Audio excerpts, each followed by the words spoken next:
Kadambari silks కళ్యాణం కమనీయం anniversary sale సందర్భంగా best offers flat 50% discount.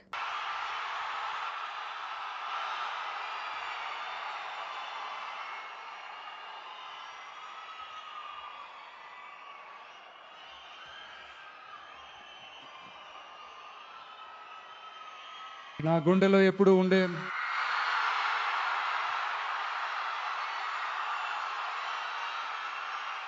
Karur సొంత మనుషులందరికీ నా హృదయపూర్వక నమస్కారాలు.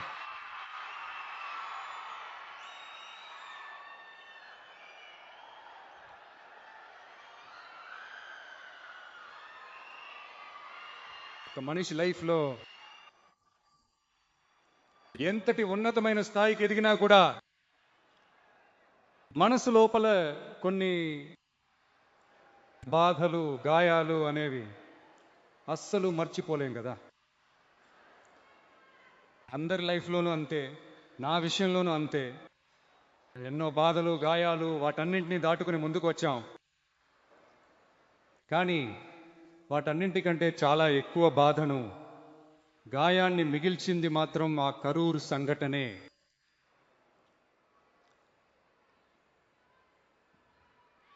ప్రజల్ని కలవడానికి వెళ్ళినప్పుడు మనం ప్రజల్ని కలవాలి, వాళ్ళ సమస్యల గురించి మనం మాట్లాడాలి. అందుకే ఈ ప్రజలని కలిసే యాత్ర మొదలుపెట్టి తిరుచి, అరియలూర్, నాగపట్నం, తిరువారూర్, నామక్కల్, కరూర్ ఇలా అన్ని చోట్లకి వెళ్తా ఉన్నాము. అరియలూరులో ఆ మీటింగ్ ముగించుకుని పెరంబలూరు వెళ్లే ముందు ఆ పెరంబలూరు పోలీసులు మమ్మల్ని అలర్ట్ చేశారు.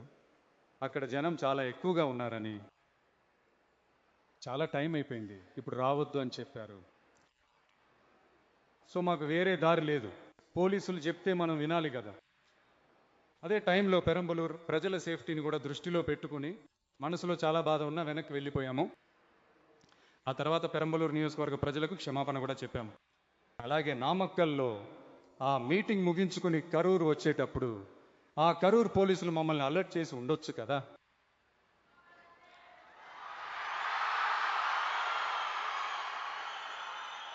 లేదు సార్, ఇక్కడ ఊహించిన దానికంటే జనం చాలా ఎక్కువగా ఉన్నారు, కంట్రోల్ చేయడం కష్టమవుతోంది, మీరు రావద్దు.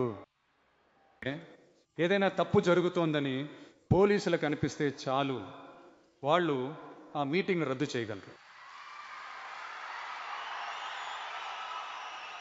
మీటింగ్ని క్యాన్సిల్ చేసే పూర్తి హక్కులు వాళ్ళకు ఉంటాయి, మమ్మల్ని అడగాల్సిన అవసరమే లేదు. కానీ అవేమీ చేయకుండా హైవే నుండి ఆ స్పాట్ వరకు పోలీసులే మమ్మల్ని లోపలికి తీసుకొచ్చిన ఆ డ్రామా ఉంది చూడండి.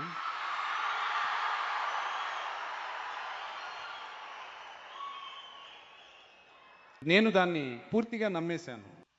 ఆ రోజు కరూరు పోలీసులు మాట్లాడినప్పుడు వాళ్ళకి థ్యాంక్స్ కూడా చెప్పాను. ఇలాంటి డ్రామా జరుగుతుందని నాకు తెలియదు. వీటన్నింటికి అసలు ఎవరు కారణం? ఇదంతా ఎవరు చెప్పి చేయించారు? ఇలా చేయండి, అలా చేయండి అని. ఒకవేళ అలా జరిగితే ఇలా చేయండి, ఇలా జరిగితే ఇలాంటి ఇన్స్ట్రక్షన్స్ ఇచ్చి ప్రెజర్ పెడుతున్నది ఎవరు?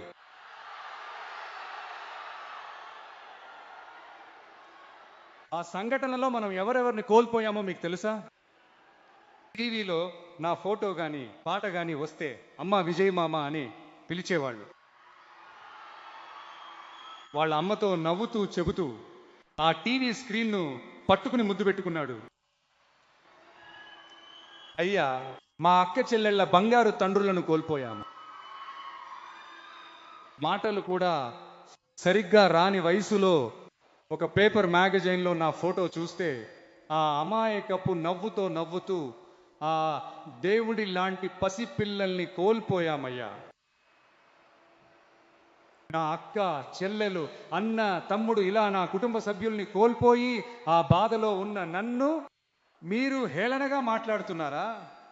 నా మీద నిందలు వేస్తున్నారా? ఇలాంటి ఒక సంఘటన జరిగిపోయింది. ఇదంతా ఎందుకు జరిగిందో అని బాధపడుతూ ఇంట్లో కూర్చుంటే పారిపోయి దాక్కున్నాడు అని అంటారా? నోరు ఉంది కదా అని ఏది పడితే అది మాట్లాడతారా?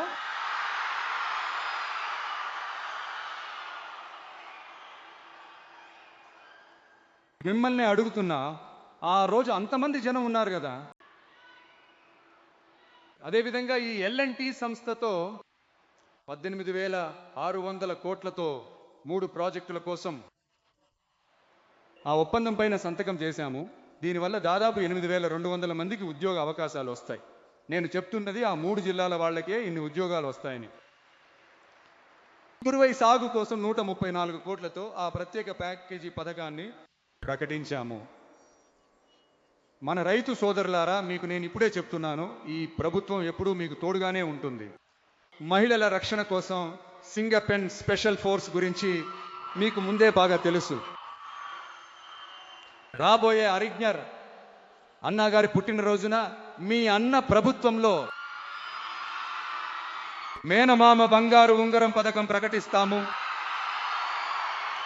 ఇవన్నీ అడిగారు కదా, హామీలు ఇచ్చారు, ఏమైంది ఏమైంది అని. ఈ దుష్ట శక్తుల్లాగా వీళ్ళు నిజమైన మేనమామలు కాదు, నిజమైన మేనమామ. అవును, మీరు చెప్పినట్లు ఇది నిజ సమయంలో జరుగుతున్నది.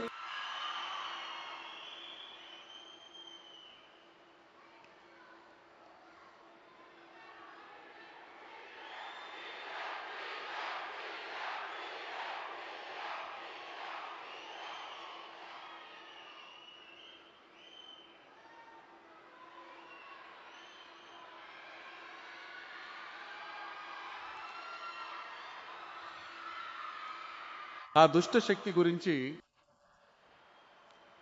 వాళ్ళ పరిపాలన పైన మేము వైట్ పేపర్ రిలీజ్ చేశాం కదా, దాన్ని సంక్షిప్తంగా చెప్పాలంటే, ఒక చిల్లు పడ్డ పాత్రలో నీళ్లు పోస్తూనే ఉన్నారు. పాత్ర ఖాళీగానే ఉంది, కానీ పోసిన నీళ్ళన్నీ ఎక్కడికి వెళ్ళాయో తెలియదు. ఆ దేవుడికే తెలియాలి. అలాగే ఇప్పుడు మేము చెప్పిందంతా కేవలం ఒక శాంపిల్ మాత్రమే. రాబోయే రోజుల్లో మీ ప్రభుత్వం యొక్క ఆ విశ్వరూపాన్ని మీరు చూస్తారు. ఇక నోరు విప్పండి సీఎం గారు. వావ్, మీరు మీ సీఎం గుండెల్లో పొడిచి వచ్చారు. అది నిజంగా అద్భుతం. మాట్లాడండి మాట్లాడండి అంటారు, మాట్లాడితే లేచి వెళ్ళిపోతారు. ఇకపై మాట్లాడటం మొదలు పెట్టే ముందు ఏం చేయాలంటే, నా ఫ్రెండ్ ఒక ఆయన చెప్పాడు, గౌరవనీయులైన సభాపతి గారు అన్ని డోర్లు లాక్ చేయండి అని చెప్పి, అప్పుడు మాట్లాడాలనిపిస్తుంది. కానీ నేను మాట్లాడటం మొదలు పెట్టగానే లేచి వెళ్ళిపోతారు. 5 నిమిషాలకే కొలతూరులో కొత్తు పరోటా రెడీ అన్నట్టుగా. ఇంకా ఎక్కువ మాట్లాడితే మొత్తం అయిపోతుంది, చూసుకోండి. మనం పాలిటిక్స్ గురించి మాట్లాడితే విజయ్ అసలు పాలిటిక్స్ మాట్లాడొచ్చా అంటున్నారు. సరేలే, మనకెందుకు గొడవ, మన పని మనం చూసుకుందాం. వాళ్ళ గురించి ఎందుకులే అని ఉంటే విజయ్కి పాలిటిక్స్ మాట్లాడటం రాదంటున్నారు. ఇలా అటు ఇటు మార్చి మార్చి, మేకదాటు డ్యామ్ గురించి ఏం తెలుసు, విజయ్ దాని గురించి ఎందుకు మాట్లాడలేదు అని ఇలా మనం పాలిటిక్స్లోకి వచ్చినప్పటి నుండి ఒక బ్యాచ్ వంకల మీద వంకలు పెడుతున్నారు. పాటకి పాట కచేరీ మాకు కూడా చేయడం వచ్చు, చేయమంటారా? ఈ మేకదాటు డ్యామ్ వివాదానికి సంబంధించిన కేసులో తమిళనాడు పిటిషన్ను సుప్రీంకోర్టు ఎప్పుడు రిజెక్ట్ చేసింది? అప్పుడు ఎవరు అధికారంలో ఉన్నారు? ఎందుకు సరిగ్గా వాదించలేదు? మీరు కనుక సరిగ్గా వాదించి ఉంటే అది రిజెక్ట్ అయ్యేది కాదు కదా. ఎందుకు స్టాలిన్ సార్ కావాలనే దాన్ని వదిలేశారా? అసలు ఇలాంటి ప్రశ్నలు అడగవచ్చా? ఇలాంటి ప్రశ్నలు అడిగితేనే మేకదాటు ఆనకట్ట గురించి మాట్లాడినట్టు అని అర్థమా? ఆ స్టేట్ సీఎం మాట్లాడుతున్నారు కదా, మరి మీరు ఎందుకు మాట్లాడటం లేదు అంటే, మన రాష్ట్ర హక్కులను ఎక్కడ నిలబెట్టాలో అక్కడ దానికోసం పనిచేయడం మాత్రమే ముఖ్యం. ఊరికే సవాళ్లు విసురుకుంటూ నన్ను కెలికి చూడు, నేను ఎవరో తెలుసా, నన్ను తాకి చూడు, ఇలాంటి మాటలు మాట్లాడితే పని అవ్వదు. ఊరికే మాట్లాడి మాట్లాడి సమస్యను పెంచి ఎవరి మీద ఒకరి మీద నిందలు వేసి ఆ తర్వాత ప్రజలను గాలికి వదిలేసి ఇలాగే ఒక రాజకీయం చేయాలి అంటే ఆ రాజకీయం మనకు అస్సలు అవసరం లేదు. అది మనం చేయబోము కూడా. Talk less work more mode, అంతే. అదే మన పాలసీ. అందుకే కదా అసెంబ్లీలో ప్రభుత్వ తీర్మానం అని చెప్పి ఒకటి ప్రవేశపెట్టాము. దాన్ని ఎలా ముందుకు తీసుకువెళ్లాలో అలా సరిగ్గా తీసుకువెళ్తాము. సెంట్రల్ గవర్నమెంట్ నుండి డీలిమిటేషన్ను మళ్ళీ తీసుకురాబోతున్నారని ఒక మాట వినిపిస్తోంది. ఎవరు ఏ డీలిమిటేషన్ తీసుకొచ్చినా తమిళనాడు దానికి అస్సలు ఒప్పుకోదు. మన స్థానాన్ని ఎవరూ లాక్కోలేరు. అలా లాక్కోవడానికి మనం అస్సలు ఒప్పుకోము. మనం ఇలా ఉన్నప్పుడు ఈ దుష్ట శక్తిది ఎంకే ఎక్కడికి వెళ్ళి నిలబడుతోంది, ఎవరి తలుపులు తడుతోంది, అది మీకే బాగా తెలుసు ప్రజలారా. ఈ దుష్ట శక్తి, ఈ పనికిరాని శక్తి వేరు కాదు. వీళ్ళంతా ఒకటే దొంగల ముఠా. మా మధ్య ఎలాంటి సంబంధం, బంధుత్వం లేదని వాళ్ళు చెప్పగలరా? నిరూపించగలరా? రాబోయే ఈ ఉప ఎన్నికల్లో అది నిరూపించి చూపించండి. ఆ తర్వాతే దాని గురించి మాట్లాడండి. ప్రజలారా, కరూర్ నా మనసులో ఎప్పటికీ నిలిచి ఉంటుంది. మనకు జరిగిన ఆ బాధాకరమైన సంఘటనను, మనకు వ్యతిరేకంగా జరిగిన ఆ కుట్రను, ఆ తంత్రాన్ని రాబోయే తరాలకు కూడా వాళ్ళకి ఖచ్చితంగా తెలియజేయాలి కదా. అందుకే ఇకపై ఇలాంటి రాజకీయ కుట్రల గురించి ఎవరు అసలు ఆలోచించకూడదనే ఉద్దేశంతోనే కరూరులో మన టీవీకే పార్టీ తరపున ఒక స్మారక చిహ్నాన్ని ఏర్పాటు చేస్తామని ఇక్కడ ప్రకటిస్తున్నాం. ఆ తర్వాత కరూరు నుండే తమిళనాడు ప్రజలందరికీ ఒక మాట చెప్తున్నాను. మీ టీవీకే ప్రభుత్వం మీకోసమే నిరంతరం పనిచేస్తుంది. ముందుగా ప్రజల కనీస అవసరాలను తీర్చాలి. ఒకవైపు ఆర్థిక పరిస్థితిని చక్కదిద్దుకుంటూనే మరోవైపు మనం చెప్పుకున్న వాటిలో ప్రయారిటీ చూసుకుని ఒక్కొక్కటిగా స్టెప్ బై స్టెప్ పూర్తి చేయడానికి ట్రై చేస్తాం. ఇది ఎప్పుడూ మీకోసమే ఉండే ప్రభుత్వమే అయి ఉంటుంది. ఈ విజయ్ ఎప్పుడూ మీ విజయ్గానే ఉంటాడు. మీరు పూర్తి హక్కుతో మీ గవర్నమెంట్ను సంప్రదించవచ్చు. మీ హక్కు అది. ఈ దుష్ట శక్తి పాలన ముగిసి మట్టిలో కలిసిపోయినప్పటి నుండి వాళ్ళు ఏవేవో చేస్తున్నారు, ఏదేదో మాట్లాడుతున్నారు. సోఫా అంటున్నారు, వాషింగ్ మెషిన్ అంటున్నారు. ఈ రాజకీయ వ్యాపారం చేయడానికి అసలైన వెండింగ్ మెషిన్లే వాళ్ళు. అసలు ఆ వెండింగ్ మెషిన్లే వాళ్ళు ఎవరు? ఈ డిఎంకే వాళ్ళు. మనల్ని చూసి వాషింగ్ మెషిన్ అని అంటున్నారు. ఎన్నికల్లో ఓటుకు నోటు ఇచ్చే ఆ పద్ధతిని, ఆ సంస్కృతిని మేము పూర్తిగా తుడిచిపెట్టేశాము. ఎలక్షన్లోనే అలా పనిచేసిన మనకు ఈ గుర్రాలు, గాడిదల బేరసారాలు ఎందుకు? ప్రజలందరూ నా వైపు ఉన్నప్పుడు మనకి ఈ బేరసారాలన్నీ ఎందుకు అని అడుగుతున్నాను. ఈ దొంగటి ఎంకె ప్రభుత్వం ఊర్లను దాచుకుంటోంది. ఇలాంటి దోపిడీలు చేయడం వల్లే మీ కరూర్ కంపెనీ ఓనర్ ఒకరు ఇప్పుడు ఎక్కడ ఉన్నాడో కూడా తెలియకుండా పరిగెత్తు పరిగెత్తు పరిగెత్తు పరిగెత్తు పరిగెత్తు పరిగెత్తు చూడు, వేటగాడు వస్తున్నాడు, పరిగెడుతూనే ఉన్నాడు. ఇంకొకరు విదేశాలకు పారిపోయారు. విదేశం అనగానే స్టాలిన్ గారు అనుకోవద్దు. ఆయన కాదు, నాకు స్టాలిన్ గారిపై ఎప్పుడూ ప్రత్యేక అభిమానం ఉంటుంది. ఆయన కాదు, ఈయన వేరే. సింగపూర్కి చెకప్ కోసం వెళ్ళారు చూడండి, ఆయనే. ఇంకా తవ్వుతుంటే ఎంతమంది దొరుకుతారో ఏమో తెలియదు. మీ దగ్గర ఎవరైనా లంచం అడిగితే ఇవ్వలేమని చెప్పండి, నేను మీతో ఉన్నాను. అలాగే ఎవరైనా ఫోర్స్ చేస్తే ఇది మా కొడుకు, మా బిడ్డ, మా అన్న, మా తమ్ముడు, మా విజయ్ పాలన అని చాలా బలంగా చెప్పండి. ప్రజలారా, మీరు తోడినప్పుడు లంచం అవినీతి కాదు. అధికారాన్ని అడ్డం పెట్టుకుని ఆటలాడే ఎవరైనా సరే అణిగిపోతారు. ఒకనొకప్పుడు డ్యూటీ, డిగ్నిటీ, డిసిప్లిన్ వంటి సిద్ధాంతాలతో ఉన్న పార్టీలన్నీ ఈరోజు అసలు ఎలా ఉన్నాయో మీకే బాగా తెలుసు. అంటే ఈ టీవీకే పార్టీ అధ్యక్షుడిని వ్యతిరేకించడంలో ఒక న్యాయం అయితే ఖచ్చితంగా ఉంది. ఎందుకంటే ఆయన మీ పొట్ట కొట్టాడు కాబట్టి. ఈ అవినీతి, లంచగొండితనం అస్సలు చేయనని చెప్పి మీ రాజకీయాన్ని రోడ్డు మీదకి తెచ్చాడు. ప్రజలు కూడా ఇప్పుడు అతన్నే నమ్ముతున్నారు. సో ఈ విజయ్ని వ్యతిరేకించడంలో ఒక రాజకీయ న్యాయం ఉంది, అది అర్థం చేసుకోవచ్చు. కానీ ఈరోజు విజయ్ని చూస్తుంటే ప్రజలు తమ ఓటు హక్కును వినియోగించుకుని స్పష్టమైన తీర్పు ఇచ్చి వారి తరపున పనిచేయడానికి అతన్ని ముఖ్యమంత్రి పీఠంపై కూర్చోబెట్టారు. ఏదో ఇప్పటికి మీరే అధికారంలో ఉన్నట్టు విజయ్ కరూర్ లాంటి చోట్లకి వెళ్ళకూడదు, విజయ్ అక్కడికి వెళ్ళకూడదు, అది చేయకూడదు, ఇది చేయకూడదు అని మీరు అనడం నాకేం అర్థం కావట్లేదు.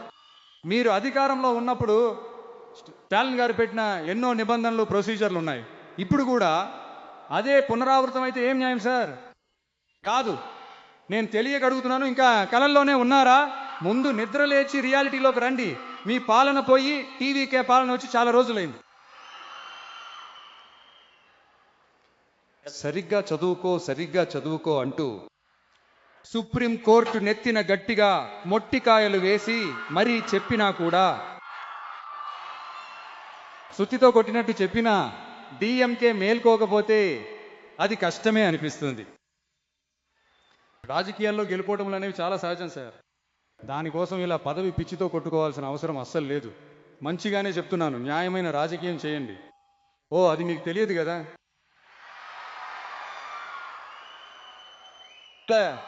దుష్ట శక్తులను ఎవ్వరూ మార్చలేరు. పైగా వాళ్ళు తమంతట తాముగా మారుతారని అనుకోవడం కూడా అసాధ్యమైన విషయం. అందుకే అక్కడున్న క్రౌడ్కి తగిన పోలీస్ ప్రొటెక్షన్ ఉందా? ఈ ప్లేస్ తీసుకోమని మేమే చెప్పామని ఒక పోలీస్ ఆఫీసర్ ఇంటర్వ్యూ ఇస్తున్నారే, దానికి అర్థం ఏంటి? ఇంత బాధని ఇన్ని గాయాల్ని మాకు ఇచ్చి ఆ నిందను మా మీద వేసి అందులో రాజకీయ లబ్ధి పొందుతున్నారే, అది కరెక్టేనా? అసెంబ్లీలో స్టాలిన్ గారు మాపై నిందలు వేసి రాజకీయం చేస్తున్నారు, దీనికి అర్థం ఏంటి? మన కోసం వచ్చిన ప్రజల్ని ఇబ్బంది పెట్టి వాళ్ళని వేచి ఉండేలా చేసి లాభం పొందే రాజకీయ నాయకుడిని మాత్రం నేను అస్సలు కాదు. ప్రజల కోసమే రాజకీయాల్లోకి వచ్చిన వాడు ఈ విజయ్.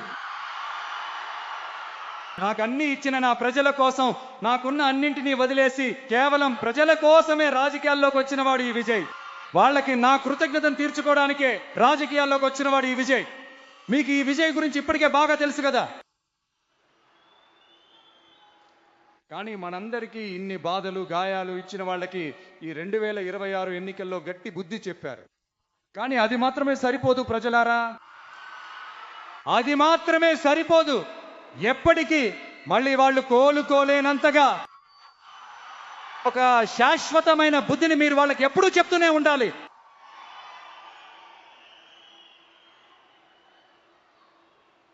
ఇలాంటివన్నీ చేస్తే నా ప్రజల్ని వదిలేసి పారిపోతానని అనుకుంటున్నారా?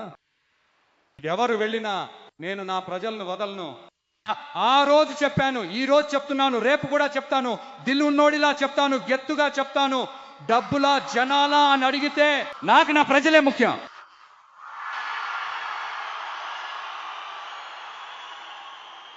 ప్రజలారా, మీకన్నా ఈ డబ్బే నాకు ముఖ్యమా? మన మీద ఇన్ని నిందలు వేస్తున్నారే, ఇప్పుడు నేను చెప్పినట్టు వాళ్ళు ఓపెన్ గా చెప్పగలరా? ఆ దమ్ము ఉందా? ఆ ధైర్యం ఉందా? అస్సలు లేదు. కానీ మన ప్రజలు ఏర్పాటు చేసిన మన ప్రభుత్వం మీద తప్పుల్ని మాత్రం డిజైన్ గా రకరకాలుగా వెతుకుతూనే ఉంటారు. ప్రతి విభాగంలోనూ ఆ పార్టీ ఫండ్,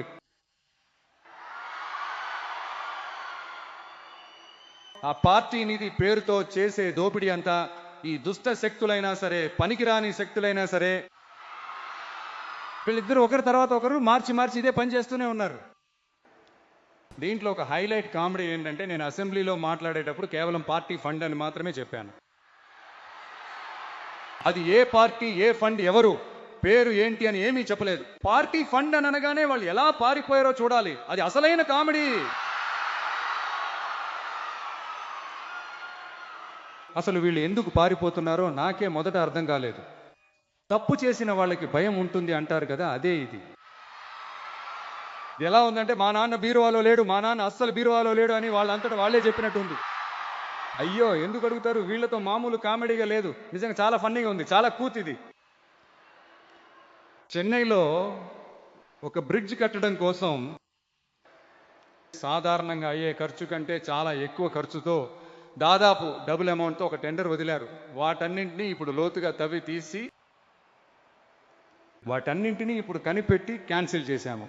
ఇంకా ఎన్ని కోట్ల అవినీతి, ఎన్ని లక్షల అవినీతి జరిగిందో నవ్వుతున్న కొద్దీ ఇంకా ఎన్ని బయటపడతాయో మాకే తెలియడం లేదు. ఒక్కొక్కరి ముసుగులు అలా తొలగిపోతున్నాయి. అయ్యో ఈ విజయ్ ఒక్కో కథను బయట పెడతాడని అందరూ ఏడుస్తున్నారు. వాళ్ళు చెవులోంచి రక్తం వచ్చేలా గట్టిగా అరుస్తున్నారు. అవును, అవినీతిలో ఉన్న వాళ్ళు ఇలాగే ఉంటారు. గడిచిన ఈ 50-55 రోజుల్లో అక్కడ చేసిన కొన్ని పనుల గురించి అసెంబ్లీలోనే చెప్పాను. కానీ ఇక్కడ కూడా కొన్ని విషయాలు చెప్పాలని అనుకుంటున్నాను. ఈ విద్యుత్ శాఖలో చాలా కాలంగా నిలిచిపోయిన ప్రమోషన్లను మేము ఇప్పుడు అందించగలిగాం. దానికోసం ఒక ఆవిడ కళ్ళల్లో నీళ్లతో మాకు కృతజ్ఞతలు చెప్పారు కదా, విమర్శించే వాళ్ళకి ఆ వీడియోలు అస్సలు కనిపించవు. ఇక లంచగొండితనాన్ని, అవినీతిని అస్సలు ఆపలేమని, అది వాళ్ళ రక్తంలోనే కలిసిపోయిందని అన్నవాళ్ళు వెళ్ళి ప్రతి గవర్నమెంట్ ఆఫీసును చూడండి, ఒక్క పైసా లంచం లేదు, ఒక్క పైసా అవినీతి లేదు. పనులన్నీ చాలా ఫాస్ట్గా జరిగిపోతున్నాయి. ఒక పెద్ద ఆయన చెప్తున్నారు, తమ్ముడు పనులన్నీ జరుగుతున్నాయి, కానీ అంతకు మించి మాకు చాలా గౌరవం ఇస్తున్నారు తమ్ముడు, మమ్మల్ని కూర్చోబెట్టి మరీ మాట్లాడుతున్నారు. ఇవన్నీ ఇంతకుముందు ఎప్పుడు జరగలేదు. వాడి దగ్గరికి వెళ్ళు, వీడి దగ్గరికి వెళ్ళు, ఆ ఆఫీసర్ని కలవండి అని చెప్పి తిప్పించుకునేవారు. ఇప్పుడు లంచాలు లేవు, అవినీతి లేదు, పనులన్నీ వెంటనే జరిగిపోతున్నాయి. జనం ఎంతో సంతోషంగా ఒక నిట్టూర్పు విడుస్తున్నారు. అది చూస్తుంటే మనకు చాలా హ్యాపీగా అనిపిస్తుంది. దీనికి మించి ఇంకేం కావాలి? ఎందుకు ఇవన్నీ చేయలేరు? మనసు అంటూ ఒకటి ఉంటే చేయొచ్చు, ఇప్పుడు చేయడం లేదా?